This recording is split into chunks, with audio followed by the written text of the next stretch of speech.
All right, today it's Meadow Bridge Football, and we are talking with Brandon Wickline, new head coach at high school, but very familiar with the area. Kind of just give us a little rundown of your football coaching history.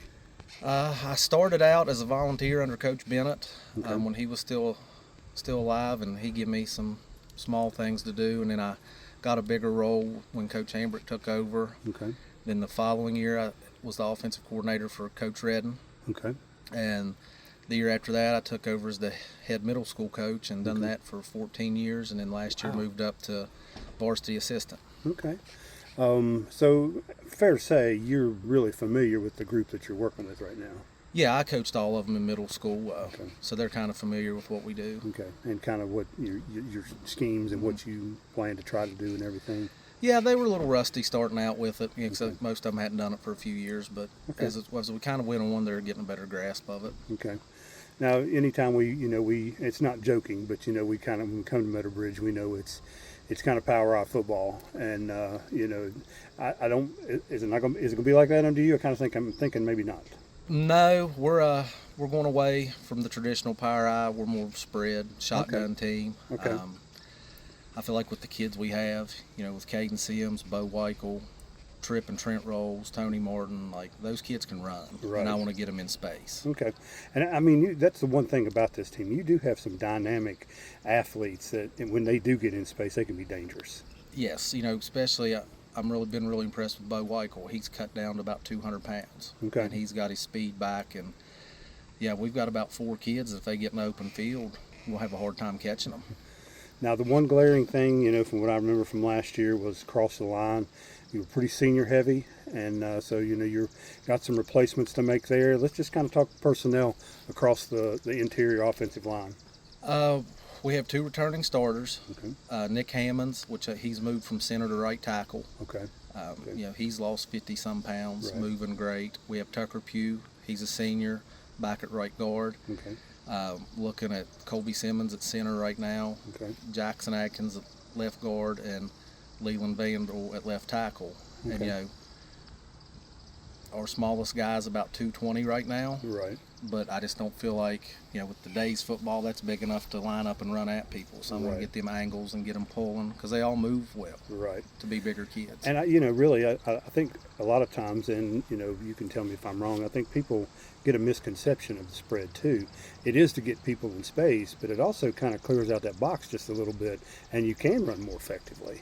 Yeah, I mean, that's what we're doing. I've spread the box out just to let Caden and Bo run up inside, because Okay. you're going to have to cover us on the perimeter. So if Right. not, we're going to throw the ball out there. I mean, the quarterbacks have their reads, and if there's people playing off, we're just going to throw it out.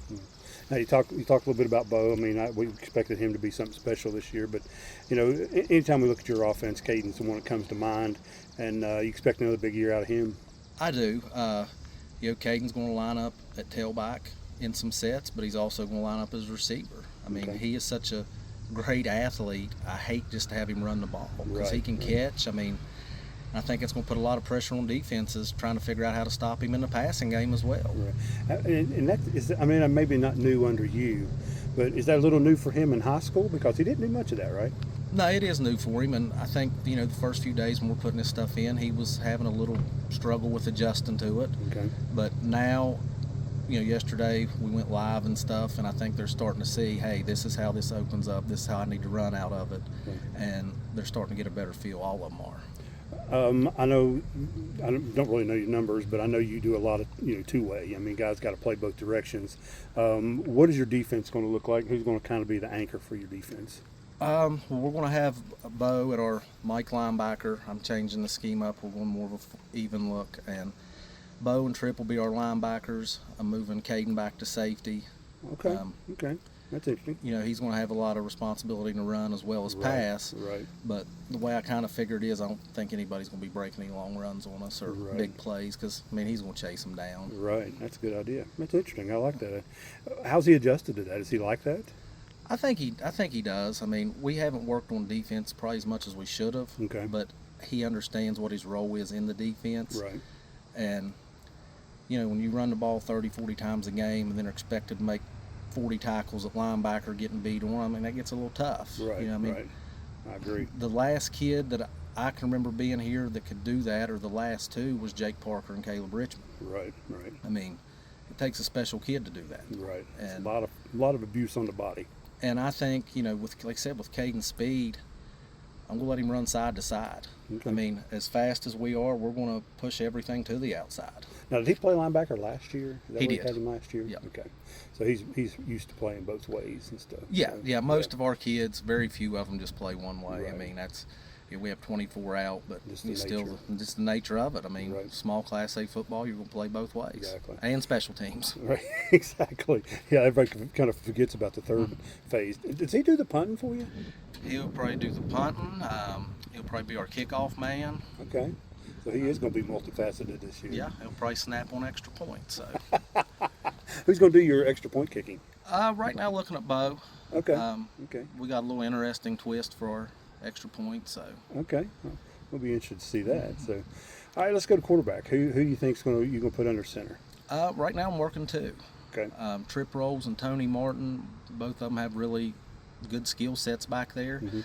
And when I look at our formations, Trip might be the better option in a certain formation. Okay. Because he can run the ball maybe a little better than Tony. Okay. And then in other formations, Tony's probably got the better deep ball right now. Okay. So I feel like utilize both of them and I was cross going to say train you them. kind of feel like both of them are going to play. Yep, I think we're going to cross train them at receiver and quarterback. So Okay. I mean, they're really not. To me, if you That's play interesting. if you play quarterback, you should know every position anyway. Yeah, exactly.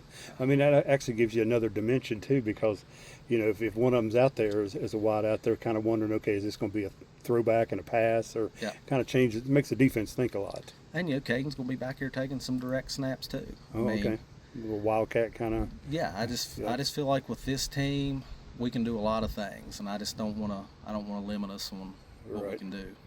How have the kids responded to that? I mean, they've always been that traditional power eye, but have they responded well to that? I mean, I guess they've seen it, with you in middle school, so. Yeah, I've probably got a little bit more complex, out there in high school. But, Right. It's like anything else when it's new. Certain kids have a hard time adjusting, but now that they're adjusting to it, I mean, they're buying into it. Right. So I told them there's going to have to because I'm not changing it. I hear you. Do you feel like this team has got the capability of making the playoffs? Kind of sounds like they do. I think we do. My whole thing, and I always say this, Coach McCall always told me when I got into coaching, win every practice. Right. So that's my mindset. Like, Okay. I'm not even looking ahead to West Side on Saturday. I'm Okay. focused on today. But no, I think with the talent that we have, that we're going to be a hard out. Sounds like it. It really does. What's your schedule look like? Who you got across your schedule that's kind of jumps out at you? Clay Battelle's going to be tough. They got transfers in from 100 where they closed. Okay. Craig County, Pocahontas County, our Yeah. first game. That'd be interesting. Is that up at Pocahontas? You on the road? That is Pocahontas County. And then, Summers County. I think we've got 3 AA on our schedule. Okay. Yeah, nothing to sneeze at, that's for sure. No, I think we're going to have to. I mean, there's going to be no gimmies. We're going to Right. have to bring it every week, which that's good. That gets Yeah. them into a mindset. That's what I've been preaching to them. Right. All right. Brandon Wickline with Meadow Bridge Football.